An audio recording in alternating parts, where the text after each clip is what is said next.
Aulia Putri. Hari ini kita mau belajar apa ya? Nah, teman-teman coba perhatikan ilustrasi yang satu ini. Jadi, ada seorang anak yang berambut lurus dan punya orang tua yang berambut lurus juga. Artinya apa, teman-teman? Yup, bentuk rambut lurus itu diturunkan dari orang tua ke anaknya. Dengan kata lain, sifat ini bersifat genetik atau dapat diwariskan. Nah, itulah yang akan kita pelajari pada hari ini, yaitu tentang pewarisan sifat. Yuk, langsung mulai. Pewarisan sifat adalah proses di mana ciri-ciri fisik dan karakteristik dari orang tua diturunkan kepada anaknya. Ini semua terjadi karena adanya gen yang tersimpan di dalam DNA. Gen ini diwariskan dari ayah dan ibu melalui kromosom. Manusia memiliki 46 kromosom atau 23 pasang kromosom, di mana satu set berasal dari ayah dan satu set berasal dari ibu.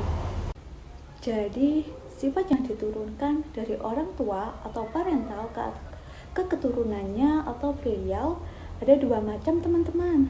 Yang pertama, sifat yang tampak atau disebut fenotip. Yang kedua, sifat yang tidak tampak berupa susunan gen atau genotip. Nah, ilmu yang mempelajari tentang pewarisan sifat disebut genetika. Tapi sebenarnya molekul apa sih yang berperan dalam pewarisan sifat ini? Jawabannya adalah gen. Ya, betul, gen. Gen ini terdapat dalam DNA dan pasangan gen disebut dengan alel. Alel yang sama disebut homozigot dan alel yang berbeda disebut heterozigot. Nah, siapa sih yang pertama kali melakukan penelitian tentang pewarisan sifat ini? Dia adalah seorang ilmuwan bernama Georg Johann Mendel. Yuk kita lihat percobaan apa saja yang dia lakukan. Hukum Mendel yang pertama atau hukum segregasi bebas. Hukum ini menyatakan bahwa pasangan alel akan memisah secara bebas saat pembentukan gamet.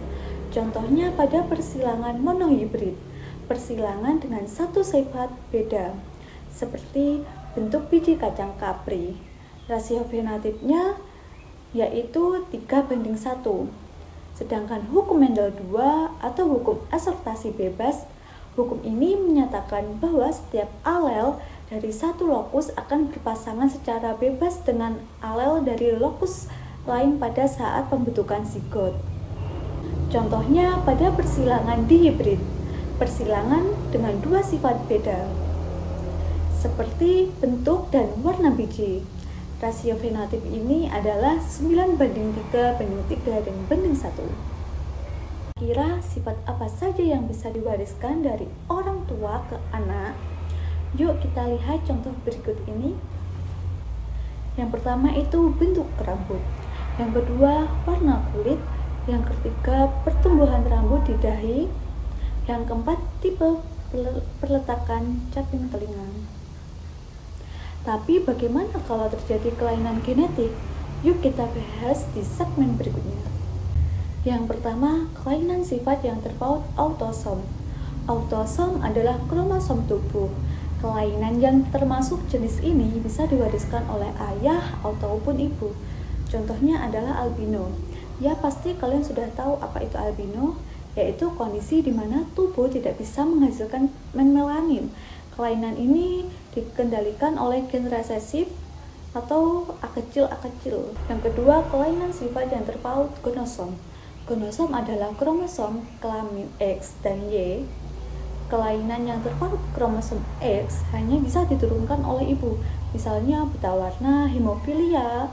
Hemofilia itu gangguan pembekuan darah. Yang ketiga, kelainan yang terpaut kromosom Y hanya bisa diturunkan oleh ayah, misalnya hipertrikosis, pertumbuhan rambut yang berlebihan di tubuh. Dalam pewarisan sifat, kita bisa memprediksi kemungkinan karakteristik anak dengan menggunakan tabel persilangan atau diagram Punnett. Misalnya nih, jika seorang ayah memiliki warna mata coklat dengan genotip B besar homozigot dominan dan ibu memiliki warna mata biru dengan genotip B kecil atau homozigot resesif, maka anaknya akan mendapatkan satu gen dari ayah yaitu B besar dan dari ibu B kecil. Dengan demikian, anak akan memiliki genotip B besar, B kecil, dan warna mata coklat karena gen coklat lebih dominan daripada gen biru. Jika kedua orang tua memiliki gen B besar, B kecil, atau heterozigot, maka kemungkinan warna mata anaknya itu 75% coklat dan 25% biru. Beberapa mitos yang sering kita dengar seperti anak sulung pasti mirip ayahnya, atau kalau makan banyak wortel maka mata itu akan menjadi biru. Apakah itu betul? Tidak ya. Sifat kita ditentukan oleh gen yang diwarisi, bukan makanan yang kita konsumsi. Begitu juga dengan anggapan bahwa jika ibu mengidam makanan tertentu, maka anaknya akan memiliki ciri-ciri khusus. Itu hanyalah mitos ya teman-teman. Seru banget kan? Pewarisan sifat ini sangat menarik dan bisa menjelaskan banyak hal tentang diri kita. Jangan lupa like, share, komen, dan subscribe untuk lebih banyak video belajaran lainnya. Sampai jumpa di next video.